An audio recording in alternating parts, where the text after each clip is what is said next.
The morning sun cast long shadows across the training compound as Captain Sarah Chen adjusted her ghillie suit one final time. The fabric, carefully woven with local vegetation, made her nearly invisible against the rocky terrain of Fort Bragg.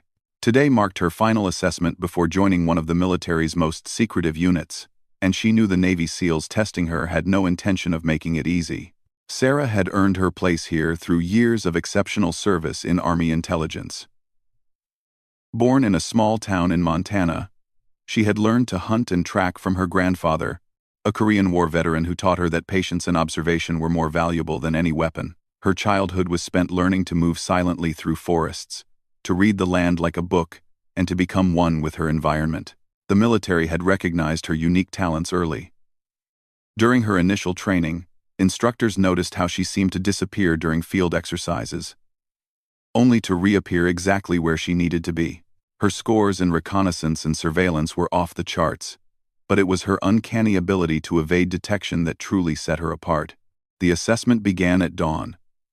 12 Navy SEALs, among the most elite operators in the world, were tasked with locating and capturing her within a 20-square-mile area. They had thermal imaging, night vision, communication equipment, and years of experience hunting the most dangerous targets on Earth. Sarah had her training, her instincts, and a burning desire to prove herself in a world where few women had ever succeeded. Commander Jake Morrison led the SEAL team. A 20-year veteran with deployments across the globe, he had tracked terrorists through Afghan mountains and insurgents through Iraqi cities. He briefed his men with confidence, explaining the exercise parameters. They would have 72 hours to locate their target. It seemed straightforward enough. Sarah slipped into the wilderness before the SEALs even finished their briefing. She had studied the terrain for weeks, memorizing every ridge, valley, and water source. Her movement was deliberate and calculated, using natural cover and avoiding obvious paths. She understood that staying ahead of her pursuers meant thinking like them while being completely unpredictable. The first 24 hours passed without contact. The SEAL team spread across the area in a systematic search pattern, using proven techniques that had never failed them before. They found traces of her passage, bent branches and disturbed earth, but these clues led nowhere. It was as if she had simply vanished into thin air. Morrison began to feel the first stirrings of frustration. His thermal imaging detected heat signatures that turned out to be deer. His motion sensors triggered on rabbits and birds. Meanwhile, Sarah moved like a shadow through their search grid, sometimes passing within 50 meters of their positions without being detected. On the second night, she decided to test their resolve. While they slept in a concealed camp, she crept to within 30 feet of their perimeter. Moving with the patience her grandfather had taught her, she spent 3 hours positioning herself to observe their night watch procedures. She memorized their rotation schedule, noted their blind spots, and then disappeared back into the darkness. The next morning, the SEALs discovered she had been there. A single pine cone, placed deliberately on Morrison's backpack, served as her calling card. The message was clear. She could have reached any of them while they slept. The psychological impact was immediate and profound. As the second day progressed, the mood among the SEALs shifted from confidence to confusion, then to grudging respect. They were hunting a ghost, someone who existed in their operational space but remained perpetually beyond their reach. Radio chatter became hushed, as if they feared she might be listening. Sarah, meanwhile, had established a mobile base in a cave system she had discovered during her reconnaissance. The caves provided natural concealment and multiple escape routes. She rotated between several different hiding spots, never staying in one place long enough to establish a pattern. Her movements followed the natural rhythms of the forest, timing her relocations to coincide with weather changes or wildlife activity that would mask any sound. The psychological warfare continued. On the third morning, the SEALs found their equipment subtly rearranged. Nothing was damaged or missing, but the message was unmistakable. She had walked through their camp again, invisible and untouchable. Weapons that had been pointing north now pointed east. Compasses were rotated exactly 90 degrees. It was precision psychological pressure, designed to unnerve and disturb. Morrison called for an equipment check and discovered something that chilled him to the bone. His personal sidearm, a Sig Sauer he had carried for 15 years, was missing from its holster. In its place was a note written on bark. Bang. You're dead. G. The weapon was found an hour later, field stripped and reassembled, hanging from a tree branch 200 meters away. Every component was meticulously cleaned and properly lubricated. She had not just taken his weapon. She had demonstrated complete familiarity with its operation while maintaining her supernatural ability to remain undetected. The final 12 hours of the exercise became a masterclass in evasion. The SEALs threw everything they had at the problem, calling in additional resources and expertise. They brought in tracking dogs, only to find that Sarah had used stream beds and rocky terrain to break her scent trail. They deployed drones with advanced imaging capabilities, but she had learned to move beneath tree canopies and use natural camouflage to defeat their sensors.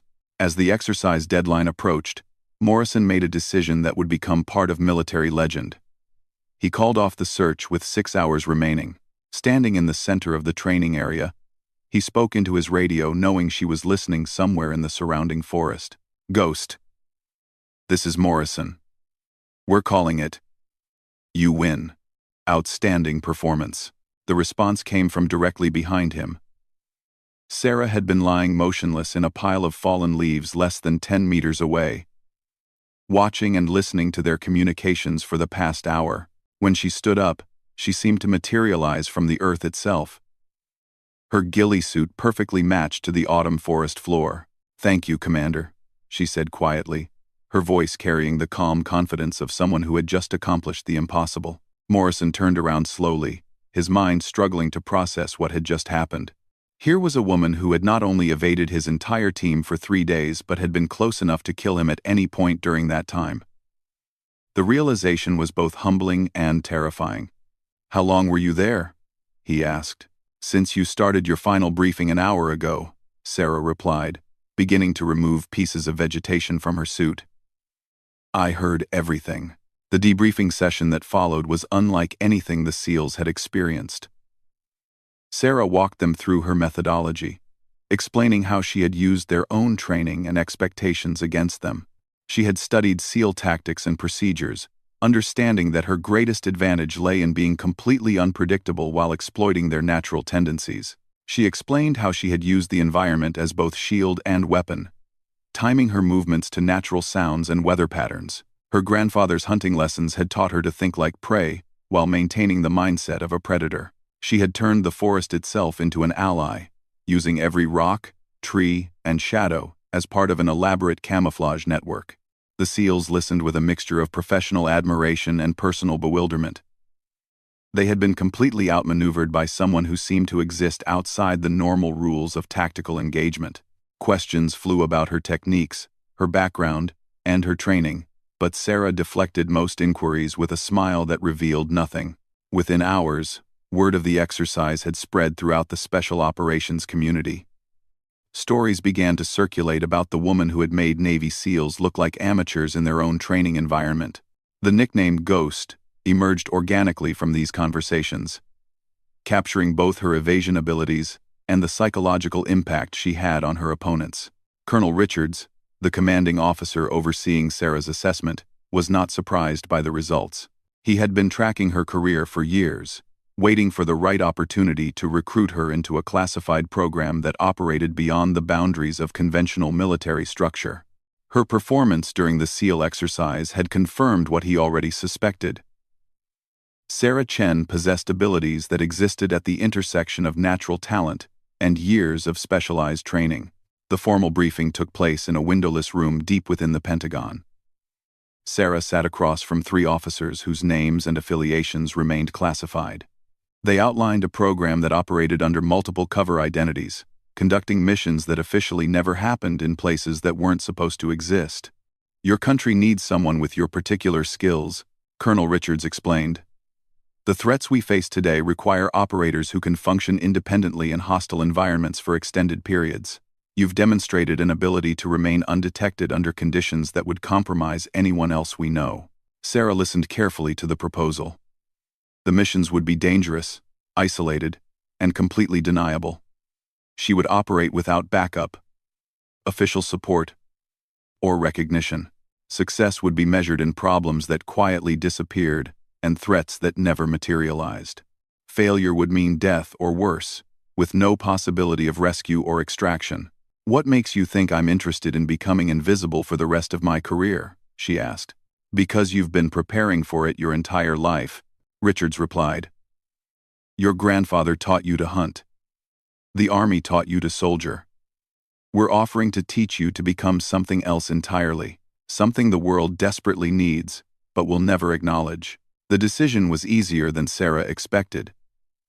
She had always been drawn to challenges that others considered impossible. The idea of operating completely alone, with only her skills and judgment to rely on, appealed to something fundamental in her nature. She had spent her entire life learning to disappear. Now someone was asking her to make that ability serve a larger purpose. Her first assignment came 3 months later, after intensive training that pushed her abilities far beyond anything she had previously experienced. The target was a terrorist financier operating from a compound in Somalia, surrounded by guards and protected by layers of security that had frustrated multiple intelligence agencies. Previous attempts to eliminate him had failed spectacularly, leaving behind dead operators and burned networks. Sarah studied the target for weeks before making her move. She learned his routines, his weaknesses, and the patterns of everyone around him. The compound was heavily fortified, but she had learned that the strongest defenses often created the greatest blind spots. She would use their own security measures against them. The infiltration took place during a sandstorm that reduced visibility to mere meters. While guards huddled in shelters and surveillance systems struggled against the blowing sand, Sarah moved through the compound like a specter. She neutralized her target with a precision that left no evidence of outside intervention, then disappeared back into the storm, as if she had never been there. The incident was reported as a heart attack. The target was found in his private office, apparently having succumbed to stress and poor health. The timing was unfortunate but not suspicious. Within hours, the terrorist network began to collapse as financing dried up and operational security crumbled. Sarah was already halfway around the world before the first investigators arrived. That mission established the pattern for everything that followed. Targets would simply disappear or suffer apparent accidents. Networks would collapse from within, as key personnel vanished without explanation. The ghost had become operational, and the world became a slightly safer place without ever knowing why. Back at Fort Bragg, Commander Morrison finished reading the classified report about Sarah's first mission. The woman who had humiliated his team during a training exercise had just accomplished something that entire task forces had failed to achieve. He closed the file and walked to the window, looking out at the training grounds where she had first earned her nickname. "Ghost," he said quietly to himself. It was a name that would become legend in the special operations community, whispered in briefing rooms and spoken with respect in places where few names carried such weight. Morrison had been present at the birth of that legend, and he knew he had witnessed something extraordinary. The transformation was complete. Sarah Chen had disappeared entirely, replaced by something more dangerous and infinitely more valuable. The ghost had been born, and the world would never be quite the same. The embassy in Prague fell silent at exactly 2:47 a.m. local time. Security cameras captured nothing unusual. Guard rotations continued normally, and electronic systems showed no signs of intrusion.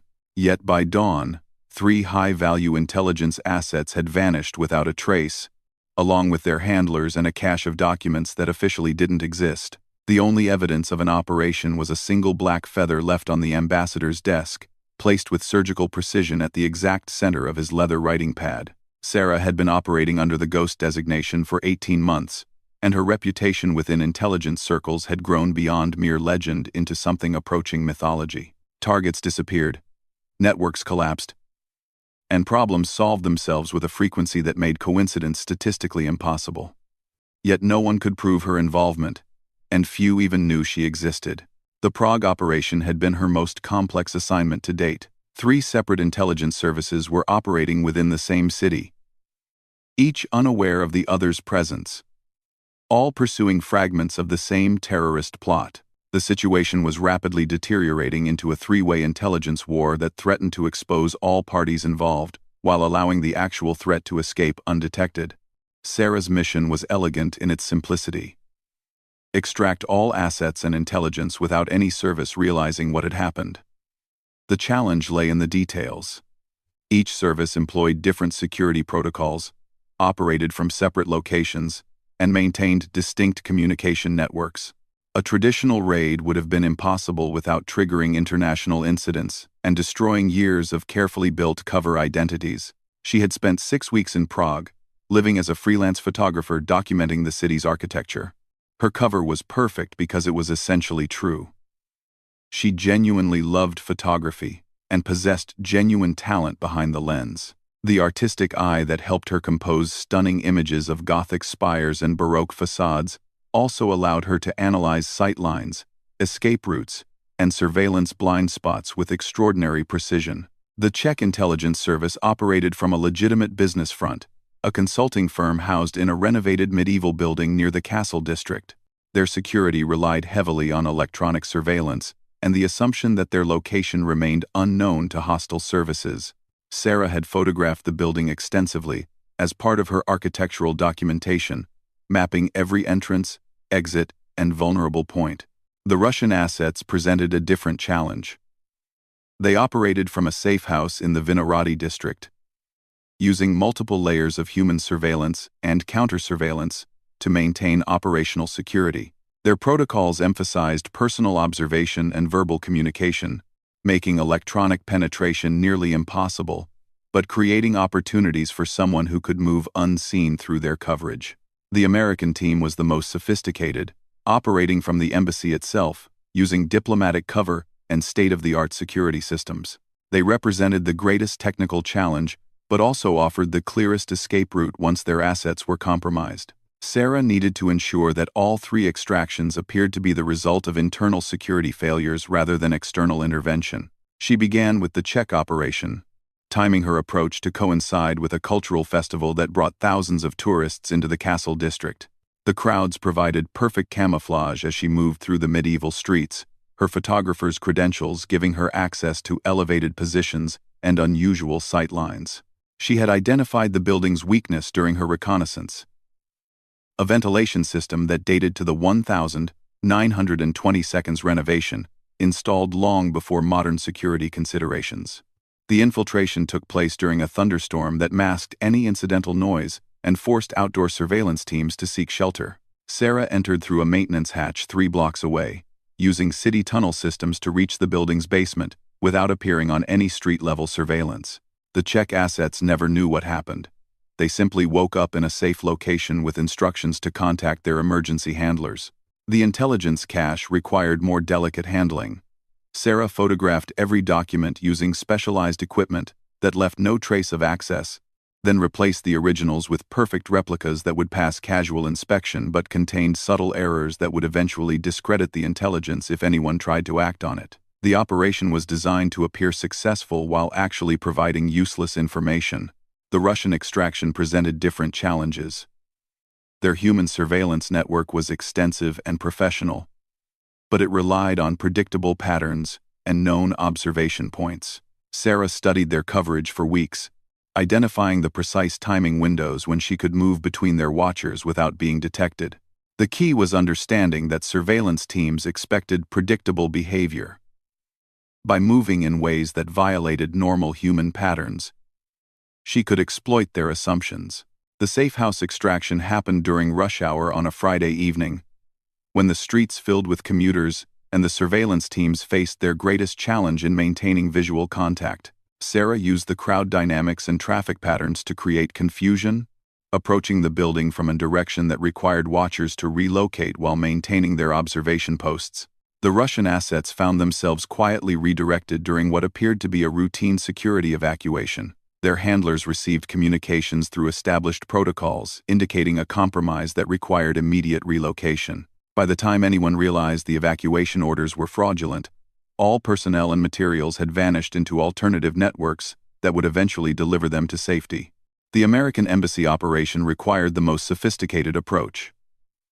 Sarah's access came through her photographer credentials, which had been carefully built to withstand diplomatic security scrutiny. She entered the embassy as part of a cultural exchange program, ostensibly documenting American diplomatic architecture for a book about embassy buildings worldwide.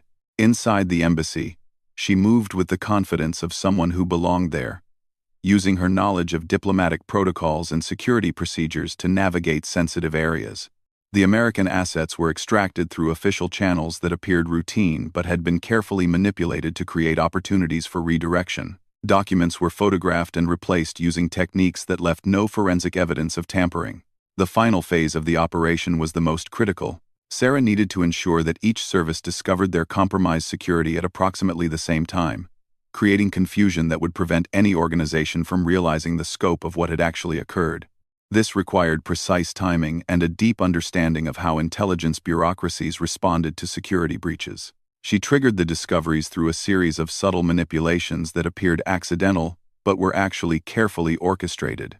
A maintenance worker found evidence of the Czech infiltration while conducting routine repairs.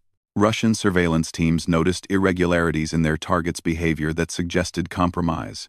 American security discovered anomalies in their access logs during a scheduled audit.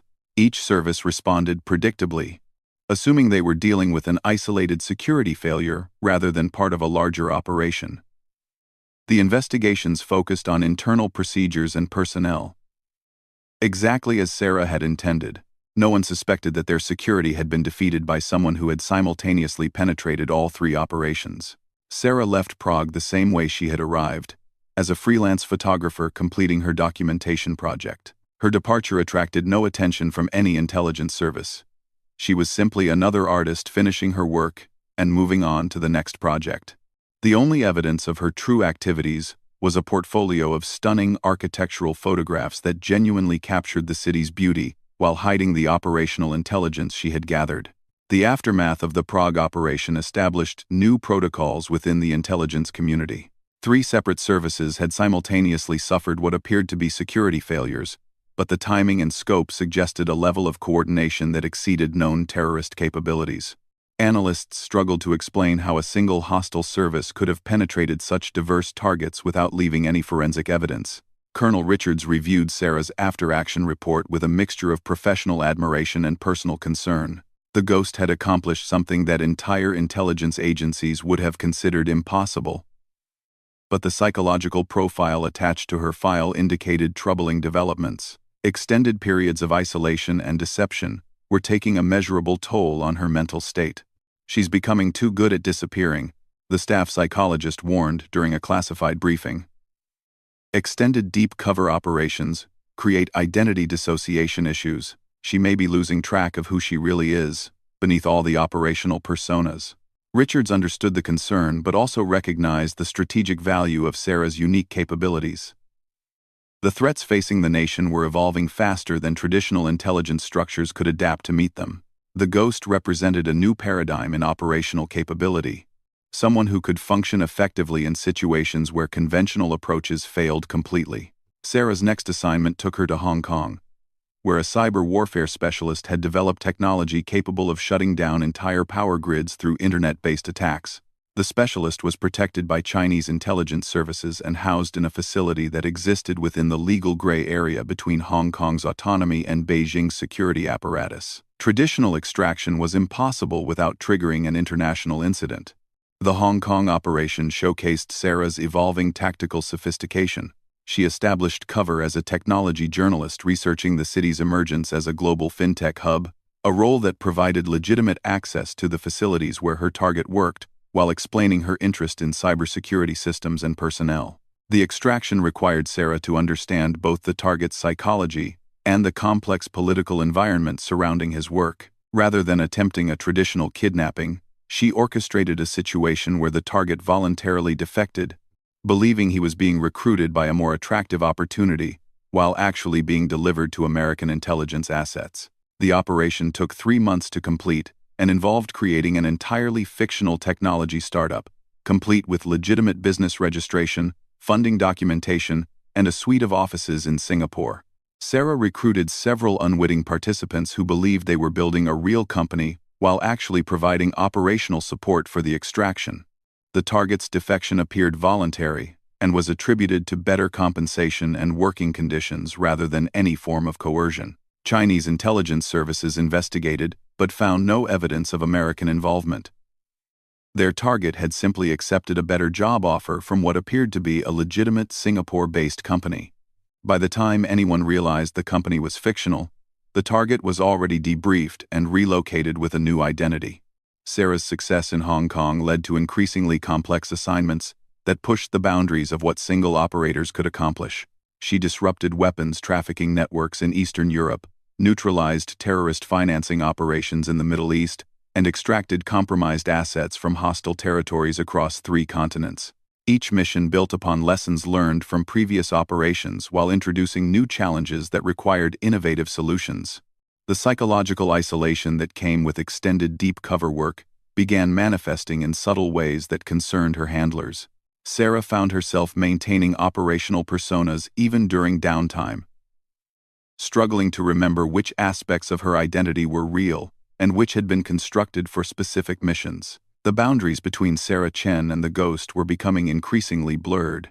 During a rare face-to-face debriefing in a secure facility outside Quantico, Colonel Richards observed changes in Sarah's demeanor that confirmed the staff psychologist's concerns. She exhibited hypervigilance consistent with prolonged stress exposure, maintained defensive positioning even in secure environments, and displayed emotional detachment that suggested significant psychological adaptation to isolation. "How are you handling the operational tempo?" Richards asked carefully, knowing that direct questions about mental health would likely trigger defensive responses. "Each mission is a puzzle to solve," Sarah replied, her voice carrying none of the warmth he remembered from their early meetings. "I solve puzzles. That's what I do." The response troubled Richards because it revealed how thoroughly Sarah had internalized her operational role. She no longer spoke about serving her country or protecting innocent lives. Her motivation had been reduced to the intellectual challenge of defeating security systems and outmaneuvering hostile intelligence services. The human cost of her missions had been abstracted away, leaving only the tactical problems to solve. Despite these concerns, Sarah's operational value continued to increase. Intelligence services worldwide began attributing mysterious failures and disappearances to the ghost effect, a phenomenon they couldn't explain but had learned to recognize. Terrorist networks started relocating operations based on nothing more than rumors of her involvement. Criminal organizations abandoned lucrative schemes rather than risk encountering someone they couldn't identify, track, or defend against. The legend was becoming larger than the person, and Sarah found herself living up to a reputation that existed independently of her actual capabilities. She began taking risks that would have been unthinkable during her early operations, driven partly by mission requirements and partly by a need to maintain the psychological advantage that her reputation provided. The closest she came to exposure happened in Beirut, during an operation designed to infiltrate a terrorist cell planning attacks against American diplomatic facilities throughout the Middle East. The cell had been carefully compartmentalized and employed security protocols that had defeated multiple intelligence penetration attempts. Sarah's mission was to gather actionable intelligence without alerting the cell to surveillance. She had established cover as a relief worker with a legitimate international aid organization, a role that provided access to the refugee camps where the terrorist cell recruited operatives while explaining her presence in sensitive areas. The cover was perfect except for one detail she couldn't have anticipated. A member of the terrorist cell had previously encountered the real relief worker she was impersonating. The recognition happened during a routine interaction at a supply distribution point. Sarah noticed the terrorist operative's reaction immediately, a subtle change in body language that indicated recognition coupled with confusion. She had perhaps 30 seconds before he either challenged her identity or alerted other cell members to a potential security threat. Sarah's response demonstrated the adaptability that had made her legendary. Instead of attempting to maintain her compromised cover, she instantly shifted to a completely different operational approach. She created a distraction using crowd dynamics and emergency protocols, then disappeared into the chaos while the terrorist operative struggled to understand what he had actually seen.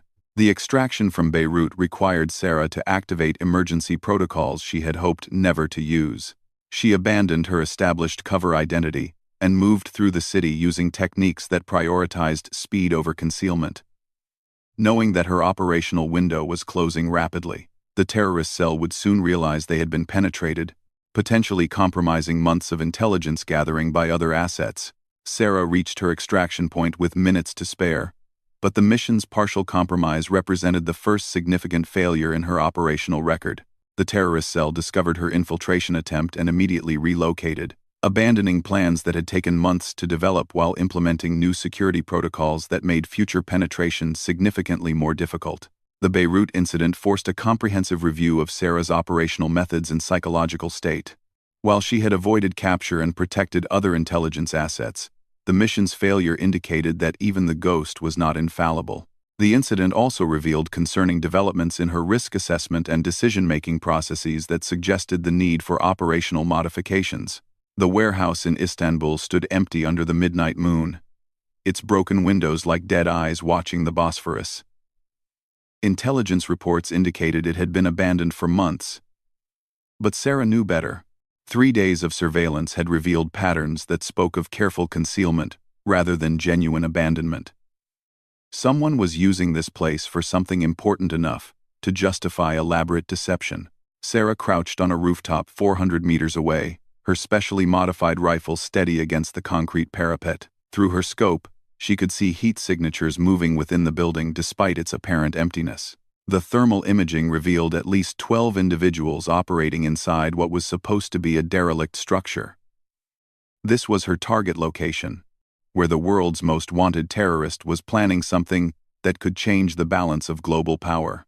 2 years had passed since the Beirut incident, and Sarah's operational methods had evolved considerably. The psychological evaluation that followed her near exposure had resulted in modified protocols designed to address the isolation and identity dissociation issues that came with extended deep cover work. She now operated with more support, though she remained fundamentally alone when it mattered most. The Istanbul mission represented everything Sarah had learned during her career as the Ghost. The target was Khalid al-Rashid, a terrorist mastermind who had eluded capture for over a decade, while orchestrating attacks across 3 continents. Intelligence suggested he was planning something unprecedented, a coordinated assault that would make previous terrorist attacks seem minor by comparison. Al-Rashid had learned from the failures of others who had encountered the Ghost. His security protocols were specifically designed to counter single-operator infiltration, employing multiple layers of human surveillance, electronic countermeasures, and physical barriers that made traditional approaches nearly impossible. He had studied reports of the Ghost's previous operations and adapted his defenses accordingly. The challenge fascinated Sarah in the way that only seemingly impossible problems could. Al-Rashid's precautions were sophisticated and comprehensive, but they were still based on predictable assumptions about how infiltration operations worked. Sarah's advantage lay not in superior technology or numbers, but in her ability to function completely outside conventional operational parameters. She had spent 6 weeks in Istanbul, establishing herself as a documentary photographer, specializing in urban decay and architectural abandonment. The cover provided perfect justification for her interest in derelict buildings, while allowing her to conduct surveillance that appeared entirely innocent. Her camera captured stunning images of the city's forgotten spaces, while simultaneously gathering intelligence about al-Rashid's operation. The terrorist leader's security protocols included rotating his location every few days, but Sarah had identified the pattern in his movements. Al-Rashid was using a network of abandoned buildings throughout the city, each equipped with identical security measures and communication equipment. By understanding the rotation schedule, she could predict where he would be and when. More importantly, Sarah had identified the weakness in al-Rashid's security approach. His defenses were designed to prevent infiltration, but they assumed his enemies would attempt to reach him directly. Sarah's plan was different. Instead of trying to penetrate his security, she would force him to come to her. The operation began with a series of seemingly unrelated incidents across Istanbul. Construction equipment malfunctioned in specific locations, causing traffic diversions that affected al-Rashid's security routes.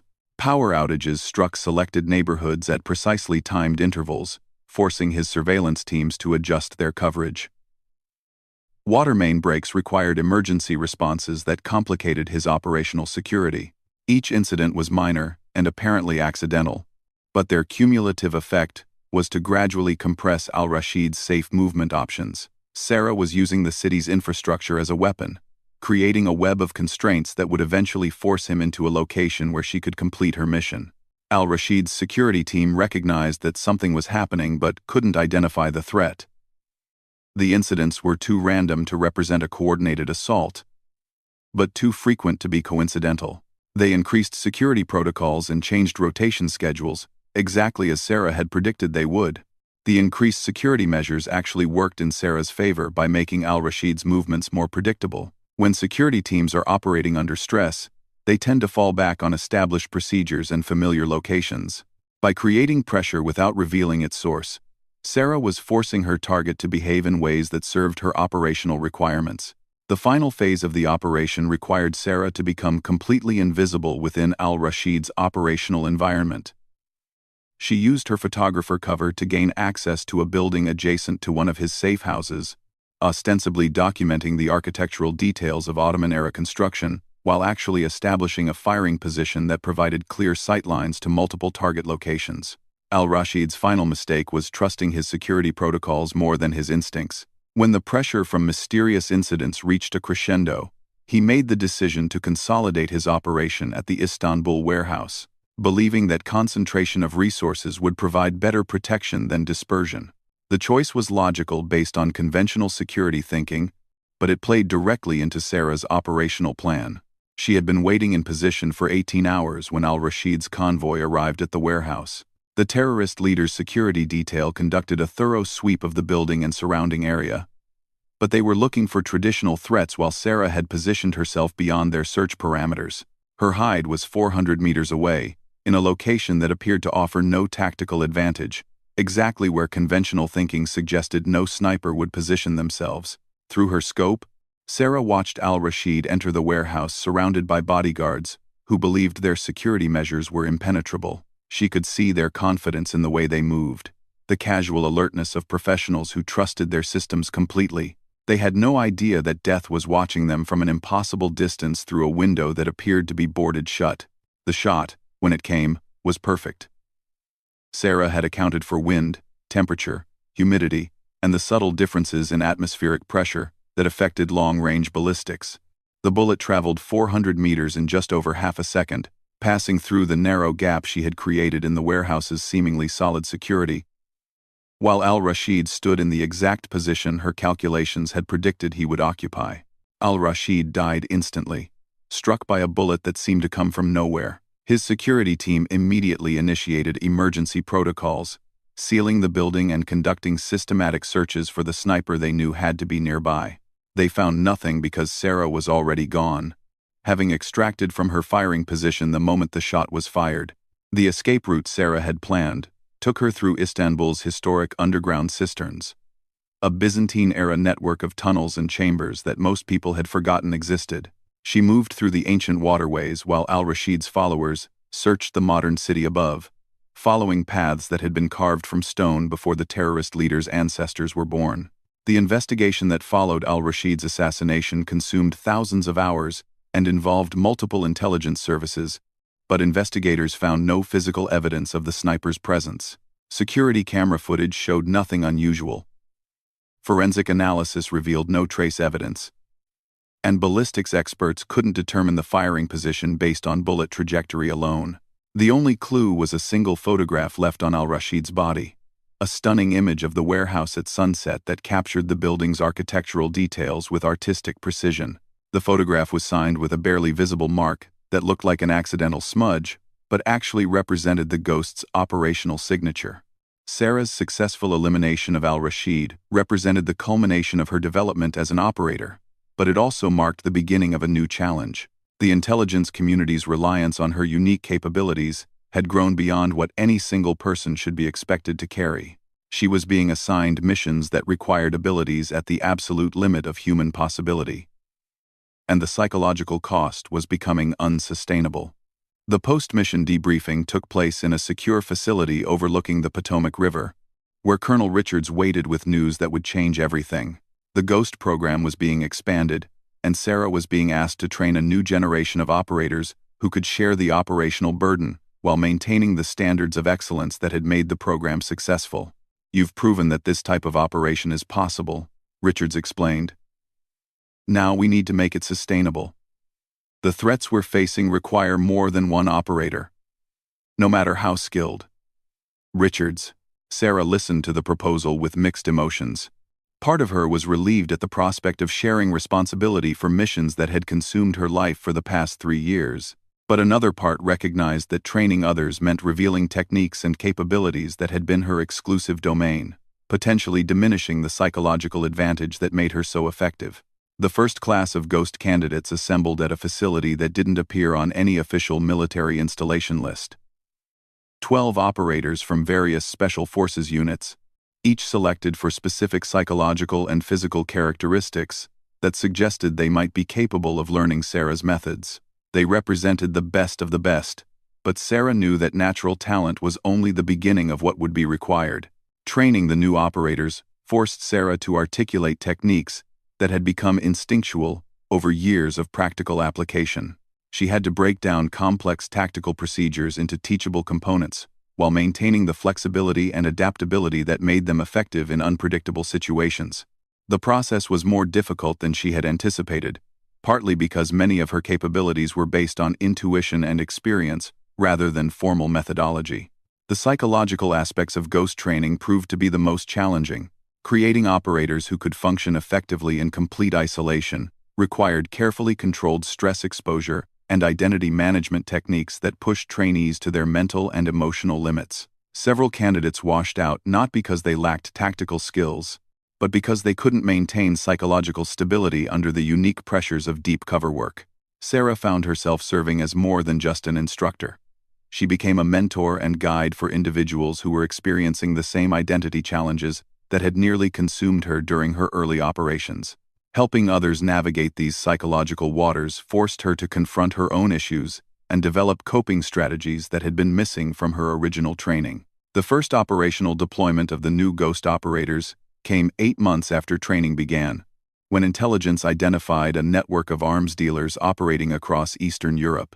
The mission required simultaneous operations in 3 different countries, something that would have been impossible for a single operator, but was manageable for a coordinated team working independently. Sarah supervised the mission from a command post that allowed her to provide guidance without compromising operational security. Watching her protégés execute techniques she had taught them was both satisfying and nerve-wracking, as she witnessed them face the same challenges that had shaped her development, while hoping they would make better decisions than she had in similar situations. The operation succeeded beyond expectations, with all 3 arms dealing cells neutralized and their networks disrupted, without any indication of coordinated intervention. The new operators had internalized the lessons of invisible warfare and demonstrated that Sarah's techniques could be transmitted to others without losing their effectiveness. As the Ghost program expanded, Sarah found herself transitioning from active operations to program oversight and strategic planning. Her role evolved to include mission design, operational analysis, and the development of new techniques based on emerging threats and changing global conditions. She remained the ultimate authority on Ghost operations, but she was no longer the only person capable of executing them. The transformation was both liberating and unsettling. Sarah had spent years defining herself through her operational capabilities, and stepping back from active missions required her to rediscover aspects of her identity that had been suppressed during her time in the field. She began to reconnect with the person she had been before becoming the Ghost, while maintaining the skills and knowledge that had made her legendary. Commander Morrison, now a senior officer at JSOC headquarters, encountered Sarah during a briefing about special operations integration. 3 years had passed since their first meeting, and he was struck by how much she had changed. The hyper-vigilant operator who had once seemed more shadow than human now carried herself with a confidence that suggested she had found peace with her extraordinary abilities. "You look different," Morrison observed during a break in the briefing. "More present," Sarah smiled, the first genuine expression of warmth Morrison remembered seeing from her. "Training others forced me to remember who I was before I learned to disappear completely. Turns out, that person was worth preserving." The conversation that followed revealed how Sarah had learned to balance her operational capabilities with her human needs, creating a sustainable approach to work that had nearly destroyed her during the early years. She had discovered that being the ghost was something she could do, rather than something she had to be. And that distinction had made all the difference. The Ghost program continued to evolve under Sarah's guidance, developing new operators and techniques while maintaining the standards of excellence that had made the original concept successful. Threats that would have required months of preparation and multiple agencies to address could now be resolved quietly and efficiently by operators who had learned to function outside conventional parameters. Sarah's legacy extended beyond the specific missions she had completed or the operators she had trained. She had proven that individual capability, properly developed and applied, could achieve results that entire organizations struggled to accomplish. The Ghost program represented a new paradigm in operational thinking, one that emphasized adaptation, innovation, and the power of the seemingly impossible. Years later, when analysts studied the patterns of terrorist failures and criminal network collapses that characterized the early 21st century, they would identify what became known as the ghost effect. Problems would simply disappear without explanation, threats would neutralize themselves through apparent coincidence, and hostile operations would collapse under the weight of their own contradictions. Few people knew the true source of these phenomena, and fewer still understood the personal cost that had been paid to achieve such results. Sarah Chen had sacrificed her identity to become something unprecedented in the world of covert operations, then found the strength to reclaim her humanity without losing the capabilities that made her invaluable. The warehouse in Istanbul stood empty once again, its broken windows reflecting nothing but moonlight. Somewhere in the city, a documentary photographer was capturing images of architectural abandonment, her work indistinguishable from that of any other artist exploring the intersection of beauty and decay. No one watching would suspect that this woman had once been the most feared operative in the intelligence community, or that her presence in any location meant that someone's world was about to change forever. The Ghost had evolved beyond legend into something more sustainable and more powerful. A program, a methodology, and a legacy that would continue to protect innocent lives long after the individuals who created it had moved on to other challenges. Sarah Chen had learned to disappear so completely that even she had nearly lost herself in the process. But ultimately, she had found a way to exist as both the operator and the person, both the legend and the human being who had created it. In the end, that balance proved to be the most valuable lesson she could teach, both to the operators who followed in her footsteps and to herself. The Ghost would continue to exist as long as the world needed someone who could solve impossible problems and accomplish the unthinkable. But Sarah Chen had finally learned how to be more than just a shadow in the darkness.